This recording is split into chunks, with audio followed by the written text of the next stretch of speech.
Steve Staunton, though in fact Barrett has been given a man-to-man marking job on Tranmere's Pat Nevin.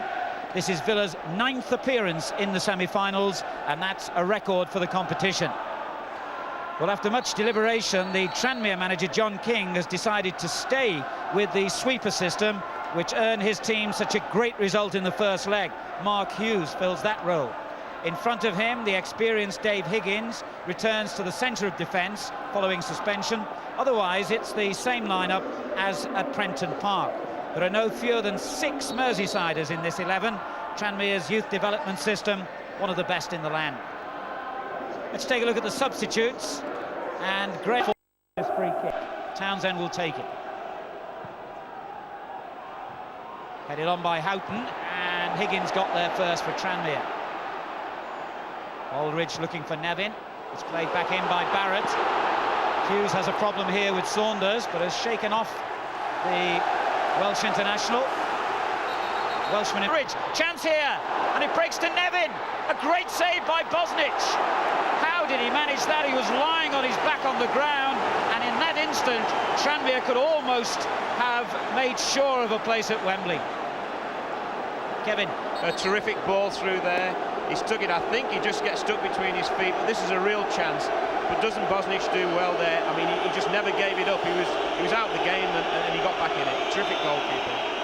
First corner of the game to Tranmere. It could so easily have been the first goal to them.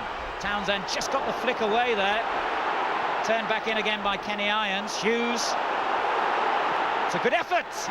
Very similar to the shot that produced his goal in the first leg.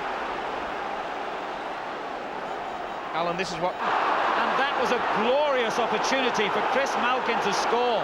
Tranmere, twice in the opening 7 minutes, might well have gone in front. Another terrific run here from the fullback this time, and a great ball, pulling it back, all the defenders going in, and I think he hits it into the floor. Even so, he's got to hit the target from there, and he'll be disappointed. Well, one can only wonder that had that chance fallen to Aldridge rather than Malkin, what would have happened? Surely the outcome would have been there. Because Cox's cross was poor. Richardson again. Houghton. Irons gets it clear. Barrett swinging it in. Atkinson's in the box unmarked. Now O'Brien, lovely control by him, and a great ball forward for Aldridge. Well, he couldn't have done much else there, John Aldridge.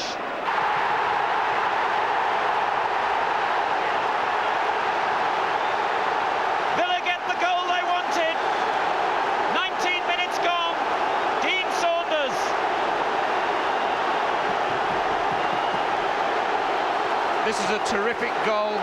What a tremendous ball in from Townsend, and the run that has become really his trademark, Dean Saunders to the near post. And to be honest with you, you couldn't say anyone was at fault for this goal. It's just a very, very well constructed goal. Well, he had 2 defenders to beat here. Lightning reactions by Saunders. Could have gone off the foot of either of those defenders as well. Saunders wheels away in celebration, and Aston Villa have pulled it back to 3-2 now on aggregate. And what a vital goal that could be. Here's Saunders again. Houghton's shot. And all of a sudden, having made a very composed start here, Tranmere are suddenly rocking, Kevin. Daly is the only Villa player in the box. Now supporters arrived, but Saunders held on to it too long, I think. And suddenly, Houghton has it back for Villa. Atkinson! First time volley, rather like the one which produced his goal at Prenton Park, but this one... 2-0!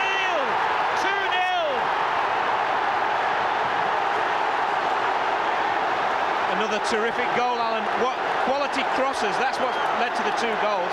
Very, very difficult to defend this ball, but nevertheless, a very, very brave finish from Teal, who just threw himself in there. Watch the quality of this ball. Keeper can't come, defenders can't defend it, and a terrific, brave diving header. Suddenly the Twin Towers don't seem so far away for the Villa fans and the Villa players. Sean Teal with that brave diving header. Himself born in Southport, not so far away from Tranmere country, and a man big circles before Ron Atkinson bored him. He describes him as John Wayne, the man who comes over the hill to save the cavalry. A chance here. It's got to be a penalty, and it is. Aldridge brought down by Bosnich. Alan Gunn had no hesitation and has pointed to the spot. Tranmere Rovers have a penalty, and the drama continues because Mr. Gunn might decide here that Bosnich has to go for that. Now, this is where inconsistent refereeing always gives you a doubt in these situations. I've seen goalkeepers sent off for committing fouls like that. I've seen goalkeepers commit them and still stay on. It's all down to the referee's interpretation. Kevin, what's he going to do here, do you think? Well, with it, strict interpretation of the rules, he must send him off. I hope he doesn't, because I personally think it's a terrible rule, not allowing a goalkeeper. He's gone for the ball there. Aldridge has tricked him. He's an old fox, Aldridge. He knew what he was doing. He was playing for the penalty. Make no mistake about that. It is a penalty, and I think, honestly and truthfully, that is sufficient punishment. And I hope the referee does the same. This is a... Who will feel that Bosnich should have been sent off then. But they will forget that if John Aldridge converts this penalty. And he has! Well, justice is done there, Alan, because it would have been frightening if Bosnich had saved it, because then people would have added to the argument that he should have gone off. Absolutely right. John Aldridge gets goal number 16 of the season and his 39th in the League Cup. And you would have bet your life on John Aldridge scoring here. That's now 82 goals in 123 games for Tranmere Rovers. What an unbelievable record. And as I say before, when they got him back from Spain, it was the bargain of all time for my money, £250,000. And he's suddenly made at least one of those famous Twin Towers come back into view again. Away though. Richardson again, and Houghton was offside. Well, if you're going to come that far, I always think as a goalkeeper you've got to get to it. He didn't. He's come an awful long way for this. This is a difficult one for the keeper because it's dipping away from him. But he's made his mind up to come, and I tell you, he's lucky he's got away with it, because if that had been on target, obviously it was in. There's no one guarding the net at all. The clearance by McGreal and then by Irons. Pressure here from Villa. Teal's given it away, but it was miscontrolled by Hughes. Houghton. Cox, the up and under towards Atkinson. Did well to climb so high, but didn't get any power on the header. There are two players currently injured, though, inside the Tranmere Rovers. As we're looking at the replay here, Villa have suddenly broken clear. Aldridge's shot, yes, outside of the post, you're right. And of course, I mean, at this moment in time, they're 30 minutes away, or just over 30 minutes away. Is it 34 minutes away from Wembley, Tranmere? But here go Aston Villa again. Houghton almost broke to Daly. Does break to... The header by Houghton, you don't hear that too often. And it wasn't the best. And then Houghton on the far post. Cox. The flick by Daly, another player not exactly noted for his heading ability. For handball from all the Villa fans packed at the Holt End then. Hughes just walks away with a look of innocence. Let's have a look. Great ball in, but unfortunately, I think he's just dipped his shoulder. And it's difficult to see from that angle, but... Straight into the wall. Saunders breaks clear. It's great play by Saunders. He's been the man of the match for me today already. Well, he just had nowhere to go. He was in a cul-de-sac. Good tackle, Houghton, Townsend. Brannan. Tranmere under the cosh a bit at the moment. Yeah, Alan, they've got fit and on his feet again.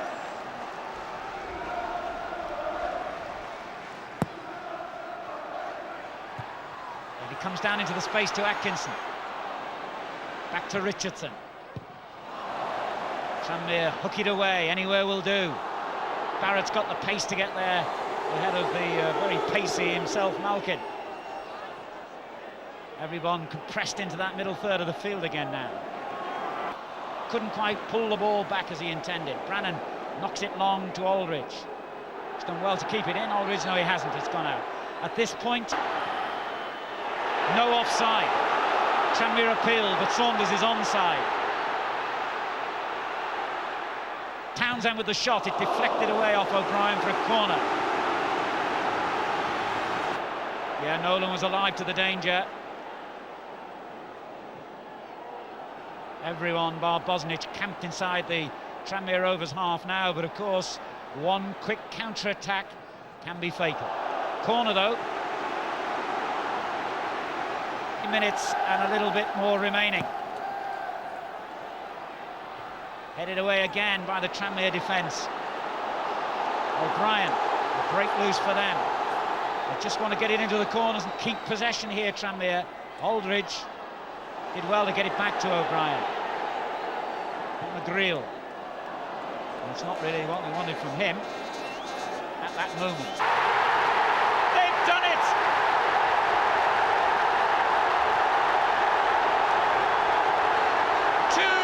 To go. Aston Villa have escaped for the moment anyway.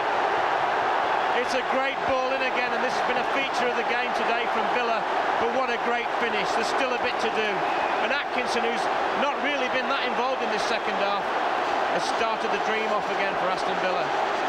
There'll be a bit of controversy about the free kick that came to that, because he ordered it to be retaken and players weren't in position, and I'm sure they'll argue about that, but you can't argue with that finish. Dalian Atkinson, whose late goal at Prenton Park gave Aston Villa hope, has scored another late goal here, and the stand we're in is rocking with the excitement of that goal. The whole of Villa Park, apart notably from this other end of the field where the Tranmere fans are, cannot believe they've got out of jail so late in the game. We're into the last minute. Aston Villa have a 3-1 lead now. Crucially, it's 4-4 on aggregate, and extra time is looming. Atkinson's 14th goal of the season, not that one. His name's for Tranmere. A goal now, obviously, there would be no time even for Villa to recover, I would think. Is the game going to take another twist? It's been a fascinating game, and it's still going. O'Brien! Oh, it hit the inside of the post and came out. I do not believe it. That looked as though it had to go in. O'Brien denied his first ever Tranmere goal, and a goal that would have sent his new club to Wembley by a coat of paint. Incredible, it seemed to hit the inside of the post as well. Unbelievable stuff this. This game started dramatically, and the 90 minutes is finishing dramatically. And here goes Fenton, but he couldn't keep it on the field. It's the inside of the post it hits. Look, it could have gone in, it should have gone in, and it's come across and out, and you just get the feeling now. You know, I'd love to see Johnny King there in Tranmere, and I'd love to see Ron Atkinson. They can't both go, but you get the feeling it's swinging Villa's way here. Well, what a match this has been. Atkinson, the hero of the day for Villa, gets it through to Daly, takes over again himself. Good challenge by McGreal. Minute and a half of stoppage time played. Barrett for Villa, looks for Fenton in the box. He's done well here, the youngster. He's done very well. And Houghton arrives in support, whipped away from him by Higgins. The referee's had a look at his watch. He's checked with his two linesmen. Again to Richardson, into the box, but straight into the hands of Nixon. I'm looking in the midfield now. Final whistle, and we face half an hour of extra time. And anyone who's watched this game from the start won't be desperately unhappy about that. If you're a neutral, this has been hugely entertaining, and now we face two periods of 15 minutes to decide who goes to Wembley. It's got to be decided today. We'll be back right after this break.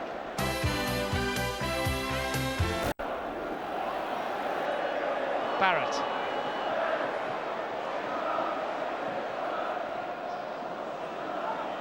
Nevin. Comes to Irons. And very much the outfield substitute. That's gone out for a goal kick. Let's go back to Gary briefly. Saunders. Loads of room here for Townsend. It's a brilliant save, and it's hit the post. And it's still not out, is it? The referee's looking to his linesman, and the linesman has flagged. So you just cannot back off like Tranmere are trying to do here now. Nobody wanted to come out of the box. And it's an incredible amount of space he's got. I mean, he's a class player. And he's looked to bend it in the far post, and to be fair to the keeper, he's made a great save. But Barrett really should have put it in. But again, it's on his left foot, and he's hit the post. Same post Aldridge smacked in the normal 90 minutes. But Tranmere are dropping deeper and deeper and inviting trouble, and they nearly got it there. They got away with it, and maybe they'd be... Fenton has continued his run, and he's in a good position on the 6-yard box. But the cross stopped by Higgins first time, but Atkinson's still here. Daly. Atkinson again. Too many defenders between him and the goal. Richardson, and that's no problem for Tranmere this time. Self at it, so did Brannan, and he got there first. Irons now for Tranmere Rovers. There's a great break outside him by Malkin, and he tries to play him in. Ehiog holding him off, and he did well. Good defending by the Villa substitute. Yeah, he's already an under-21 international, and his strength got him through there, plus his pace. But he couldn't. Tranmere's dream of Wembley would be over, so they've got to concentrate hard again now. Can this be the moment where a Wembley place is clinched? Richardson with the kick, headed away though by Higgins. Malkin has lifted it forward to Aldridge, who's done well. Irons, Morrissey is out on the right. We're now into stoppage time at the end of extra time. Morrissey bolts over the challenge, and the referee was happy it was no foul. That given away by Richardson. Long ball for Irons to chase, but he'll never reach that. It wasn't a very good ball. Yeah, Atkinson again! That would have been one of the goals of all time. I remember him scoring a goal, something like that, I think against Crystal Palace, was it, or someone. He's so much strength here, and he's going against tired players, of course, but he's getting tired. And actually, I thought it was going to be a penalty here, because that would look like a lunge, but he stayed up, to be fair to him, and the keeper did well. He even had the temerity to play a 1-2 off the Tranmere defender, Higgins. That would have been a goal they would have talked about for another 50 years if he'd have clinched a Wembley place with that run. My word. It's to an end. And this quite amazing, really, Coca-Cola Cup semi-final will have another chapter to be added. A match which started with Tranmere defending a 2-goal lead from the first leg. A lead that was wiped for each side will be taken by Dean Saunders for Aston Villa. No problem. And same corner, same outcome, same score, 1-1. Pulls out the gun, gets his finger on the trigger, and fires the bullet right down the middle. He'd have been on the first train out of town if he'd have missed that. John Wayne or not, you know, terrific penalty. You always feel near level at 2-2. He's taking a long run up, and it was a successful run. Very good penalty. Got the bottle, and here's a young lad who has got the bottle.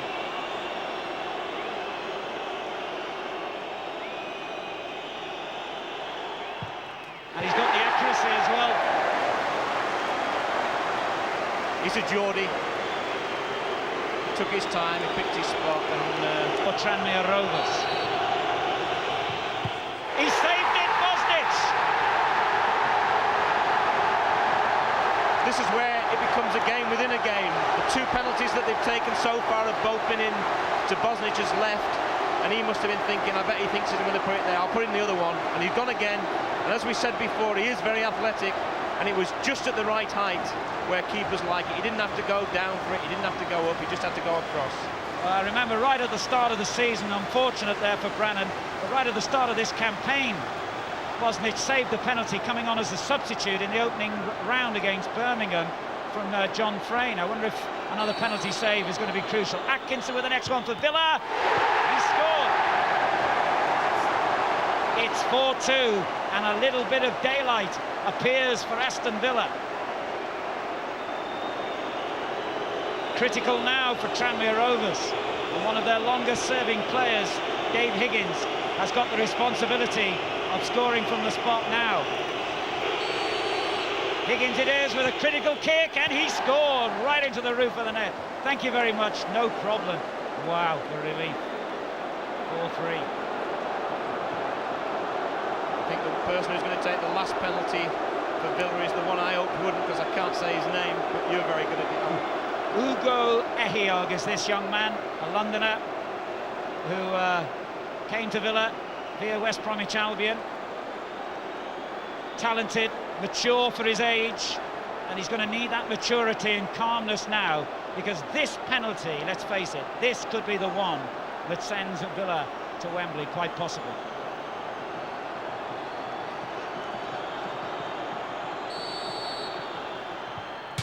He's hit the bar! Tranmere are still alive! Well, now you feel sorry for him, you know. You felt sorry for the Tranmere lad. But it goes on, this game. I mean, every time you think you're going to get a result, something's going to happen that you predict, it takes another turn. And now it's, if anything, it has swung Tranmere's way. And it's interesting that Tranmere's #1 penalty taker, the man who scored the penalty, of course, during the normal 90 minutes, as Ehiog is consoled by his teammates, Aldridge, the man who normally takes the penalties, has been saved up for the last, and as it turns out, most crucial. If he scores here, it's 4-4, and they're still alive, and he has scored. Now it's sudden death. I bet Johnny King would like a drink now if he can find Gary Newbon, and certainly Ron too.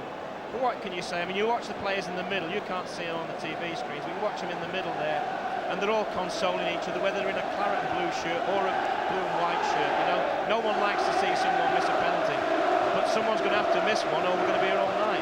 And of course, and he has missed it. The Tranmere players are celebrating, but they better just mute those celebrations briefly. They've still got to score themselves, of course. But Richardson's miss has now given Tranmere Rovers the moment that they have dreamed of. And Liam O'Brien is the man who will be coming forward, and if he scores from the penalty spot, Tranmere Rovers will be at Wembley. And the club that's never played at the top level of English football in its 73-year history are one kick away from Wembley. What drama! He'll be the coolest man on the park, this chap taking this one. He saved it, Bosnich! I told you it'd be cool. I didn't say he'd score it. Dear me, it's incredible. It's just swinging to and fro here. And, you know, you say you shouldn't have penalty kicks, but let's be honest, it's exciting, if nothing else. It might not be the ideal way to decide these games. I mean, Ron Atkinson's having a word with the referee now. I think he wants to take one. You see him in training, you'd know. Next one miss. You're through, they're out. Daly has scored. The best penalty we've seen for a while in this penalty shootout. He was cool as a cucumber and he just slotted it in.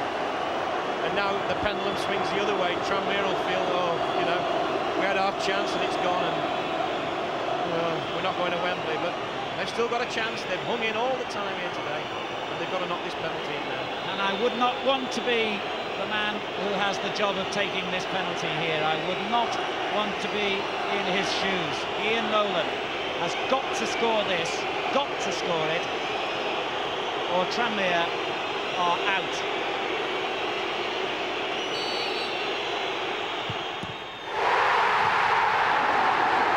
Bosnich, the hero.